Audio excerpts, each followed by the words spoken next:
Here is a new reenactor's guide to D-Day Conneaut, the largest D-Day reenactment in the world and the largest World War II reenactment in the US. Without further ado, let's get into it. If you're new here, hi, my name's Ava. I am a very avid history lover, especially anything that has to do with World War II. So D-Day Conneaut was right up my alley. And if you enjoy history, especially World War II, especially foreign history, military history, you would absolutely love D-Day Conneaut in Ohio. Yes, I am actually wearing the brand new D-Day Conneaut 2025 shirt.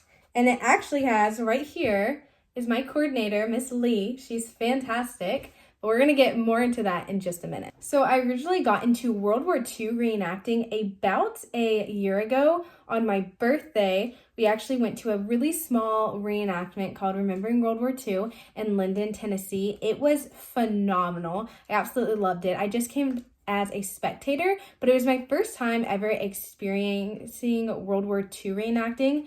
So the town that I live in is huge in the Civil War. Sherman and Sherman's March to the Sea literally marched right through my town. So as you imagine, I have a lot of Civil War reenactment in my area to the point that I didn't even know there were other forms of reenacting out there. So I had gone to Linden, absolutely fell in love with this place. And at the time, I was really looking into getting into a new, casual hobby that I could just devote all my time in because I have ADHD, and when I fixate on something, I have to do it to the best of my ability. Anyways, so I thought World War II reenacting, that seems pretty casual. I was wrong. I was so wrong. Okay. So I did some more digging and I started watching Echoes of the Past and started watching World War Wisdom. Became huge fans of their channels. If you love World War II history, I would go check them out. They're fantastic. And I found out about this fantastic event called DDAY Conneaut. Again, I have no idea what I'm doing. So I type into Google DDAY Conneaut. And I found their website, and their website was very extensive, and it went to the reenactors, and I ran through the whole entire website and found out there's a lot of different reenactors impressions that you can do. You can do German, you can do American, civilian, military, French. I mean, the list goes on and on. Axis, Allies, Nurse Corps. I mean, there was so much. And so I thought, okay, the WAC, the Women Auxiliary Corps, that would be really cool. So I went on to Facebook, and I typed it in. And I reached out to them and no one reached out to me, reached back out. So that was really sad.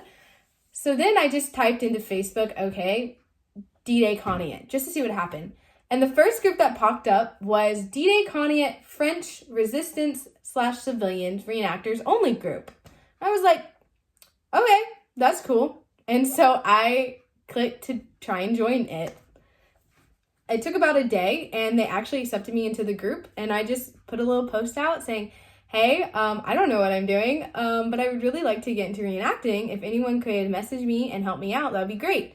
And then I got messaged by the two coordinators who are the head of the French Resistance group. And honestly, the rest is history.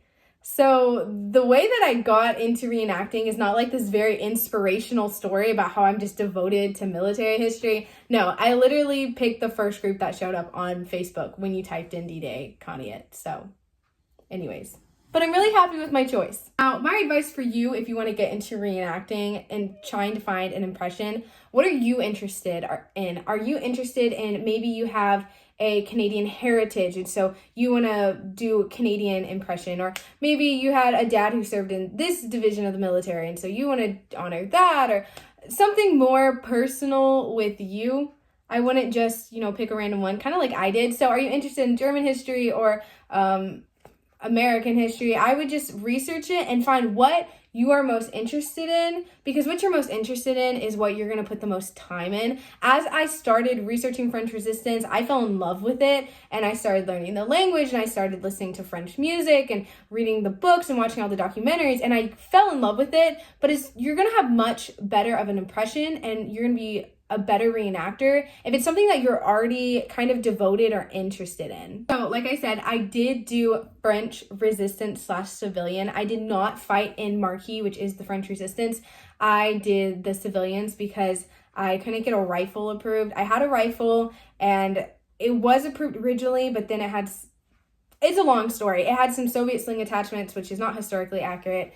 And so it didn't end up working out, but I did civilian. And if you go into it and you're planning on doing like combat and you don't get the stuff approved in time or whatever, and you have to do civilian, don't think that it's like a less than reenactment. I mean, yes, civilians don't have as major of a part as the battle reenactors, of course, but we still do play a very significant role. I mean, the civilians are what give it emotion, it's kind of like it's drama, I guess. And I was very busy at DDAY Conneaut. I was every day for 3 days. I did 4 battles a day. It was fantastic. And it kept me on my toes. And I definitely got the reenactor bug kind of filled in at DDAY Ohio. So don't think that, oh, I'm just doing civilian reenactment. You're not less than. Like, you still do a lot.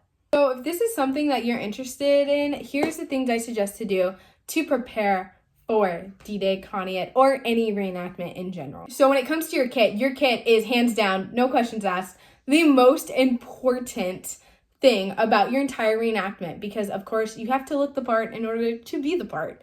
So I would get a good solid foundation of what your kit is. I'm just going to use the French Resistance and French Civilian as an example because that's what I've reenacted as. I don't know anything when it comes to military reenactment. Again, check out World War Wisdom, Echoes of the Past. There's a few other guys who have plenty of channels and that know way more than I do, so check them out.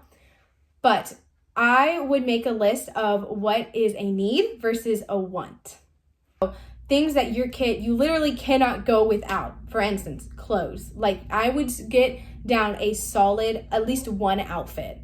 And then a want, anything else, I don't really know, that you would want to add on to it, like cool stuff, the fun stuff that you could add on to it. Establish a separation from that and focus on the foundations that you need first.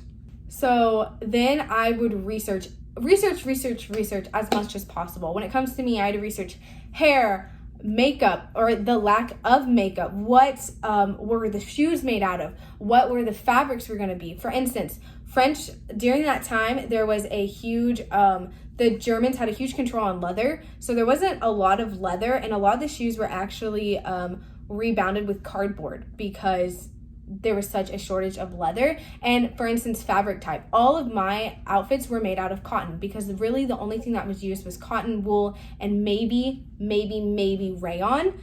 But anything like else, no. Polyester was an absolute no. So that was really hard for me, especially buying reproduction.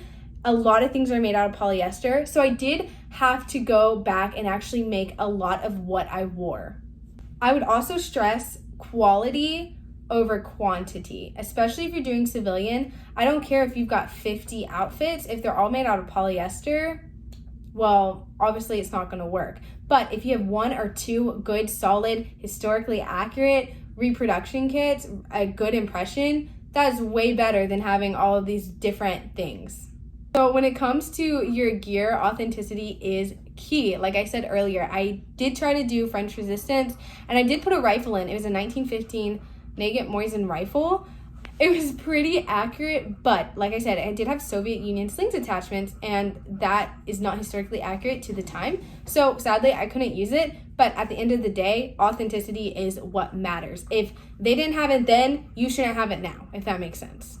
So I would run all of your gear, everything. When I say everything, I literally mean everything. Buy your coordinators, buy your unit commanders, get it approved, get it checked out, make sure that you're good.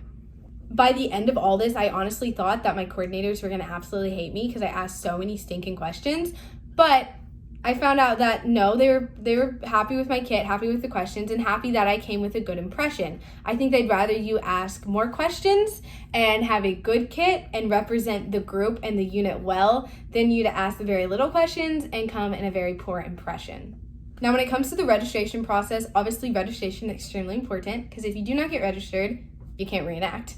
And if you don't come as a reenactor, you cannot dress up. So registration is very important. For DDAY Conneaut, it is by invitation only, meaning in order for you to get an invitation, you'd have to get with your unit commander, you'd have to get with your coordinators, get that all taken care of. They put you on a list, they push you through. But of course, in order to do that, you do have to send pictures of your kit from every direction, to your coordinators and to get them approved, and then you have to again send that to registration. They have to get it all approved. Make sure you're just putting forth a good, valuable impression in order for you to get that registration sent to you. And then when you get there at registration, the tent opened, it said at 9, and so I got there at 9. You can get there earlier because I made that mistake because it actually made me late. So you get there, you get a pink slip. Keep that pink slip with you at all times because people will ask you for your paper to prove that you are a reenactor, because I know they've had some trouble in the past where people just kind of walk in and they pretend they're reenactors and they're really not, and they cause some problems. So you want to make sure that you keep that in good condition and you keep that pink card with you the entire time.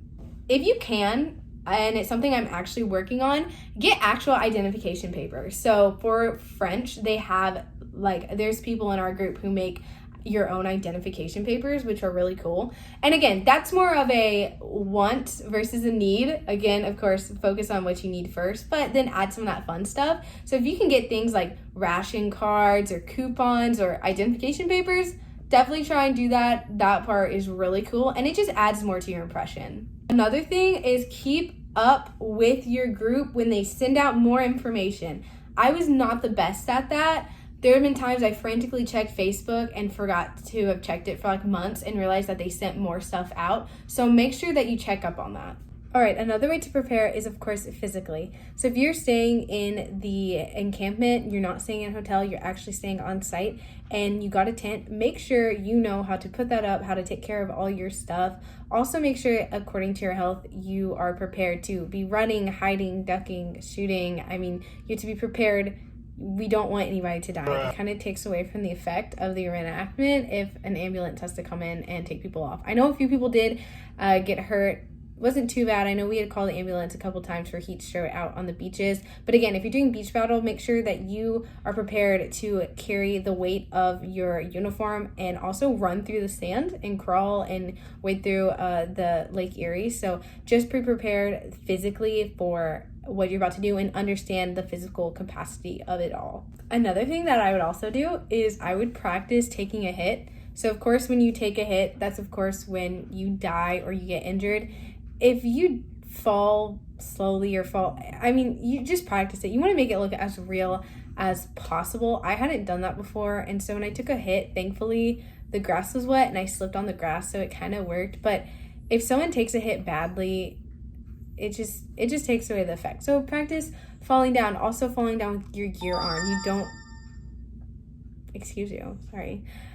You don't want to fall down and crush your rifle as you fall down. So just practice that. I didn't want to land on my bag because I had a glass water bottle in my bag. So thank goodness when I did take a hit, I did not have my bag on me. But just keep all of that in mind when you do it. Obviously, when it comes to taking a hit, just use discernment. If you're running and no one's firing, don't just randomly fall because... So for me, for instance, when I took a hit, I was a civilian and I had bandages and I was running to go help one of our injured resistance members, and I was running across open field. No one was firing, and then I got really close to him, and as soon as I got up towards him, there was someone shot, and so it was just silence and then one gunshot. So I went down because it's pretty obvious. There was one time I should have taken a hit and I didn't, and I really wish I had, because I ran right in front of a U.S. in a Falkerville battle where civilians kind of get caught in between Americans and Germans fighting, and I ran right in front of a U.S. man as soon as he fired, and I did not take a hit, and I should have.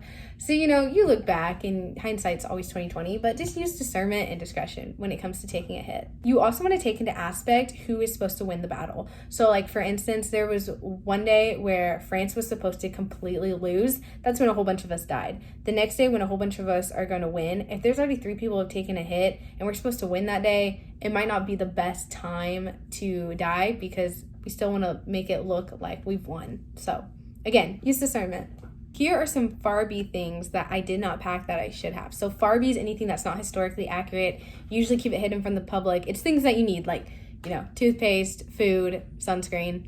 And some of those things I did not bring. For instance, sunscreen. I do not like sunscreen. I do not wear it. I think it's bad for you. But I did get burnt. So just use it to your discretion. And I also didn't bring the proper food that I should have. I brought a lot of snacks, but I didn't bring a lot of protein, which I should have focused more on.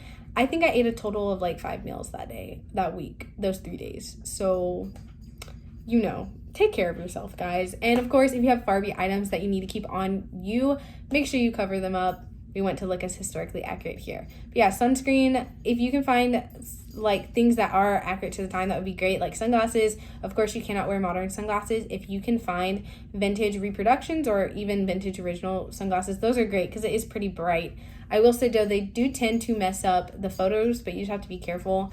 And then yeah, sunscreen, bandages, Gatorade. I would bring at least the little like Gatorade electrolyte packets that you can put into your water. And when it comes to water, make sure you have a historically accurate water bottle / canteen. I had a glass bottle that used to hold lemonade, and that's what I would use. But a lot of people, one guy spray painted some electrolyte drinks to make them look like metal. So that's another really smart idea. But again, just try and take your Barbie stuff and either hide them or make them look reproduction or old. When it comes to staying in the camp, I did not stay in the camp. I stayed in a hotel. Make sure you bring comfort items like enough layers to sleep in. The public is not there in the camp. I understand if you want to stay historically accurate. I believe the military do. I'm not really sure though. But make sure you don't freeze in the middle of the night, because I had a friend, she was extremely cold and she's like, I should have brought more blankets. Make sure that you're all covered when it comes to stuff like that. Now, when it comes to being in the camp, that's pretty much where you're going to be the most time. I mean, people still walk around, hang out with other people, but I stayed in the French camp 90% of the time when I was not reenacting. Honestly, my advice is just be friendly. I mean, even though I didn't know I only knew a few people when I went to DDAY Conneaut. I knew one girl and I knew the 2 coordinators, and that was it. And there was probably about 40 people in our group. And honestly, these people are so nice. They're going to talk to you. They're going to be kind. So just be open. Just talk about yourself. Don't worry. You do not have to speak in the language that you are of the country that you're representing all the time. I thought I did. I was freaking out and procrastinating and like trying to learn as much French as possible. Because I thought, oh my goodness, they're only going to talk in French. That's not true. Now, when it comes to interacting with the public, try and keep up your impression as much as possible. But again, don't be weird. Talk to the public, be nice to them, talk to them. I like to do a mix of French and English. But if they're asking any information that you do not know, don't make it up. I would just point people in the direction of some of the people that I knew who knew a little bit more information about the subjects than what I did, because you don't want to give false information to people, obviously. Now, when it comes to safety, that is something that is extremely important at DDAY Conneaut. There are safety regulations on the website that you will check out. They also send them to you. You need to read through them, maybe even a couple times, get yourself very familiar with them, because you don't want to break a rule on accident or intentionally, obviously. And then also within your own unit, your commander or your coordinator, whoever, they will get in contact with you about any other rule changes. I know there's like a briefing every day, at least for my group there was, about, okay, these are the rules, this is what we need to do, this is what you need to expect. And another thing that's super important is muzzle blast. That is a very real thing. You do have to be careful, even though we are shooting blanks, how close you are to people. You do not want to aim your rifle or your pistol directly at somebody. Like, just use common sense when it comes to stuff like that. There was one reenactment that I was in. It was my first day, and it was only the second battle that I had done, and it was a checkpoint, and they pushed one of our men to the ground, and the guy had his gun like pointed right at his face, and it definitely made the guy nervous, because you're not really supposed to do that. So again, just use discretion and discernment. Just use your brain. Don't let your brain fall out when it comes to stuff like that. We're getting to my favorite thing that I'm going to talk about, and that is what it's actually like while you're doing a battle reenactment. So again, I'm coming from a civilian. I have no idea what it's like if you were to do like battle reenacting. I got no clue. But as a civilian, you have to realize that whatever emotion you are feeling or expressing at the time, you have to do it 10 times bigger. So if you're going to gasp, you're going to make it very dramatic. If you're going to pass out or faint, again, very dramatic. If you're going to scream, you're going to scream really loud. There was points I was literally crying, because you just get so into it, because you get thrown into this battle. One moment you're just a civilian talking to some people, and the next thing you know, there's gunshots. And in your brain, you look down, you're in 1940s clothes. Your brain is like, okay, I just got to run away from these Germans and hide and try not to get shot. And your brain is just like, okay, this is our new normal. Like, this is what we're going to do. So you really get thrown into it. And I remember we had worked with one German group, like pretty much the first 2 days, and they were a good group of guys. But on the third day, we were working with a different group, and I asked like why we were working with them, and they said, well, these guys are younger and they're really expressive, and so we're working with them today on Saturday because Saturday is the biggest day. I did not know what I was about to get myself into, even though I'd done this 2 days prior. This one battle was like I'd never done anything before. So we got attacked by the Germans. The civilians are hiding out and they gave us bandages, and we were supposed to go help the French resistance and the Germans who were injured. And they had brought smoke bombs and fake blood, which was not in the days before. And we crossed this bridge to where all these German men are just like supposed to be like injured or dying, and there's smoke everywhere and I can't really see, and I look over and one guy's like had swallowed like fake blood and he was like spitting it out of his mouth, and one guy was like screaming and like crying for his mom, and it was the craziest thing I'd ever experienced. And my adrenaline was going so hard. But honestly, you just gotta lock in and be like, okay, this is what I need to do. You need to keep going, and you just have to remember, even if you're confused, like always keep acting. You have to remember that people are still looking at you, even though you don't know what's going on. Just keep going. There's one battle I did not know what was going on. We were doing the Fockerville battle, and this battle, you are in an open farmhouse. It's like a farmhouse, but you can see everything that's going on. And Germans come, and it's just civilian ladies. We're washing dishes and we're folding clothes and turning butter. Some of us are working out in the yard. Germans come, check our papers, make sure we're not French resistance, and once they find out we're not French resistance, we are giving them food and water and whatnot.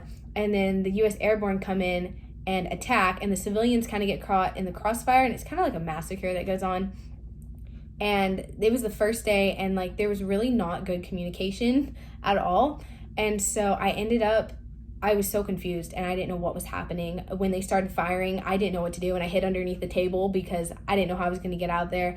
And it worked because a German guy pulled me out from underneath the table, and I started to go this way, and he yelled at me in German. I wasn't supposed to go that way, and he ended up throwing me and making me go the other way. And I messed up, but it looked so real. It looked accurate because that's what real life would have been like. You have to understand that these people did not have a plan. Like, they didn't know what was happening. Usually, when you do a reenactment, it's like, okay, we're going to do this, we're going to do this, we're going to do this, and everything's going to go according to plan. It's okay to not know what's happening because it adds to the effect and the realism of that, if that makes sense. So don't stress out if you really just walk in blind, because at the end of the day, it's all going to work out. There's some things I did not expect to see at DDAY Conneaut. One of them was like the language aspect of it. I thought that we would be speaking in French like the entire time, and I would like have no idea what was going on. That doesn't happen. We talk in English. But then another thing I did not expect was how dedicated some of these reenactors are. I mean, I saw some guys who were just like, punch me, knock me out, like, let's make it look as real as possible. It's okay, you can hit me hard, like, it's okay. And I mean, it was good. Another thing I did not expect was the humidity of it all. It was very humid because I'm from Alabama. It gets pretty humid, and I was like, it's Ohio, it's near Canada, like how hot does it really get? It's like I'm a southerner, I can handle the heat. It was pretty hot. The first 2 days I was fine, but by day 3 I was definitely taking off my sweater because it got pretty hot. Another thing I didn't expect, which is sad, is how helpful everybody is. Everybody is like so nice and so kind. I was so scared because I was new that I was going to get there and people would like judge my kit and judge my impression and just make me feel bad. I thought that they weren't going to like barely use me. I thought I was only going to do like a couple battles, and it was completely wrong. I mean, they complimented me. They told me I was doing great. They helped me in a very, very kind way. And I actually got to do every single reenactment in my group that had civilians involved. So I did about 4 a day. So I was very pleased and very happy. I was also shocked with just how like willing people are to lend you your things. I mean, one girl, she brought a rifle and she thought it would have been good, but then she got there and they said, oh, we didn't realize this, but it's actually not accurate. But they're like, it's okay. And they let her borrow a gun for 3 days, which was so nice. And it's just like everyone there is just so kind, at least in my group. I can speak for my group. My group is fantastic. The French resistance, so awesome. You're going to meet a great group of people. And if you're coming as a civilian, come up and talk to these people. These people know so much about like World War II history in general, all about the French Resistance. I mean, there is some days I literally just sat there and I just listened to like people talk and just tell me like the information that they knew, and they're just so fantastic and such awesome people that you can learn from, and they're so dedicated to just preserving history that they do take reenacting extremely seriously, because there was only 2 World War II veterans at DDAY Conneaut that were able to come out, and they said next year they're expecting no more veterans to come, to be able to physically come. And honestly, our World War II veterans are dying every single day, and it's so sad. So these people are really dedicated to preserving our history and to preserve World War history so we do not forget it as these veterans die. Another thing I was not expecting was like just the looseness of it all. Like I said earlier, if you mess up, like, it's okay. Like, people are not going to crucify you for it. They're not going to be like, oh, how dare you, just ruined everything. You know, they kind of laugh it off, and they're like, okay, let's work with this, and let's figure out how we can fix this or do better next time, you know? So, again, like I said, if you're worried about it, don't be worried. I came in, like, literally almost having a panic attack, like, the morning of, like, stressing out so bad. And I got there, and everyone was like, hey, you know, it's chill, it's fine. You're good, so don't stress out about it. Here are my tips for some brand new reenactors like myself who are going to DDAY Conneaut. First of all, make sure you stay hydrated. That is very important. Make sure you stay hydrated, make sure you eat some protein. Don't die on us out there. Please do not, okay? That would be really bad. Second of all, make sure that you come respectfully. Just be respectful to people, to other people around you, even to like the other impressions. Like, just because you might be US military, don't treat like the German reenactors like trash, because at the end of the day, there's people too. I think people hate on the German reenactors a lot. Don't get me wrong, some of them are kind of scary, but we could not do reenactments if we did not have a bad guy, like a quote-unquote bad guy, right? So like, don't treat them like trash. Third of all, be humble. Like, this is not the time to be like, well, I researched everything and I know this. No, literally come and be like, I know nothing, teach me everything. That is the spirit you should have, because that's what I did. I was like, whatever you guys tell me to do, I will do. If I'm doing something wrong, tell me and I will be better. And because of that, I think that's why I got to do a lot and I got to be a part of it all. First of all, they're super nice and they like to include people, especially new people, but also I was willing to be rebuked and to learn and to do better. So, fourth of all, I would say try and talk to the veterans if you can. Please try and talk to the veterans. Like I said earlier, there's not many left, and so try and talk to them as you can. I did get to shake one of their hands, but I was so busy I didn't really get to see any. And finally, my last tip is just make sure that you have a good quality impression. Remember, quality over quantity. Some of the coolest things that I got to do at the event was the one battle I talked about earlier, Battle de la Flirt. I got to take some German guys' rifles and I actually took one of their helmets. That was really cool. Another thing is we were playing kind of like capture the flag with the German camp. They had documents we were trying to steal and we had documents they were trying to steal. And so a whole bunch of us tried to go down there and distract people and steal those documents. And we ended up getting caught and I got arrested and they marched us up the hill and like read us our rights in our French camp. That was really cool. The kids loved it, you know. We really hammed it up because there was a bunch of kids around. A third thing I got to do, I got to see the World War Wisdom guy. I didn't get to really talk to him. I was on my way to a battle, but I saw him talking to somebody, and I ran up to him, and I was like, I'm so sorry to interrupt, but I love your channel. You're so cool. And he's like, oh, thank you. And I was like, oh, I hope you have a good day. But that was it. But still, it was really cool. And I think the coolest thing out of all of it was just being able to be a part of it and to be a part of remembering World War II history and restoring it and like keeping it in people's minds, and to be able to carry it on to the next generations and getting to meet all of these amazing people.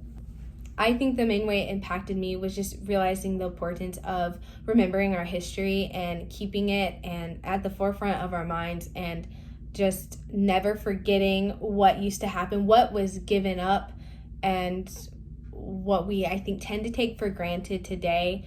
I think we so casually, as reenactors, take hits and we casually die and we casually, you know, get wounded. But we do have to keep in mind that this is reality.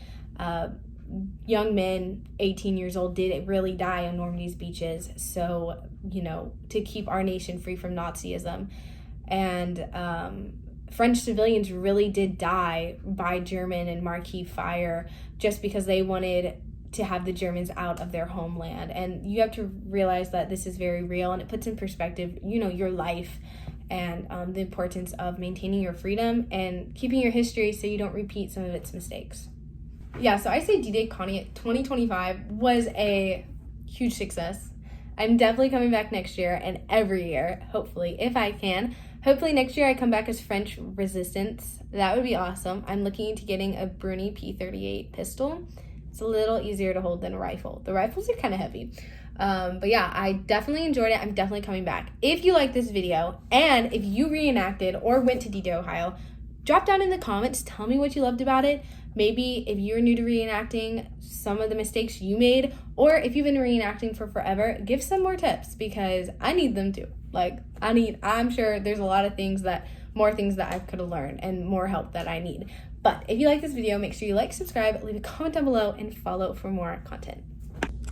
Editing Ava coming in to just give you all a little list of some of the YouTubers that I got to do French Resistance with and some of the channels that I watched to help me prepare for this. It's not all. There were a few people in my group who had YouTube channels that I did not catch the name of their channels, so I'm very sorry about that, but I will try, if I can figure out how to work with it technology wise, because I'm terrible with technology, to put the links in the descriptions with all these channels. But of course we got World War Wisdom and Echoes of the Past. They're great. They're your military guys. And then Echoes of the Past, his wife Hannah, she's awesome. I love Hannah. She helped me out so much in my early days with reenacting. She's great. She has a channel called Christian Country Girl. If you like my stuff, you are definitely gonna like her stuff. And she does reenacting, 1940s stuff, as well as just normal life, normal clean living. I know she does some of that, and she also does some Christian living, Christian content. She is great. I love her. And then also my friend Chloe. I love Chloe. She's literally my partner in crime throughout all D-Day Conneaut. She was there by my side through everything. She has a channel called Vintagely Yours, and it's all about 1940s vintage and history and reenacting. So I will put those in the links in the description, so make sure you go check them out. I hope y'all enjoyed it, and yeah, see y'all later. Bye. Didn't bring the proper food. Stop. My dog decided to be in this shot. Okay. Your gear authenticity is key. It was pretty accurate. Odessa, stop. Odessa, stop. Okay. It was pretty. D-Day Conneaut. D-Day Conneaut? Why did they not just call this D-Day Ohio? I feel like this would be much easier than D-Day Connie, whatever. D-Day Conneaut. No. So yeah, I say D-Day Conneaut 2026 is a huge success. 2025. It was 2025.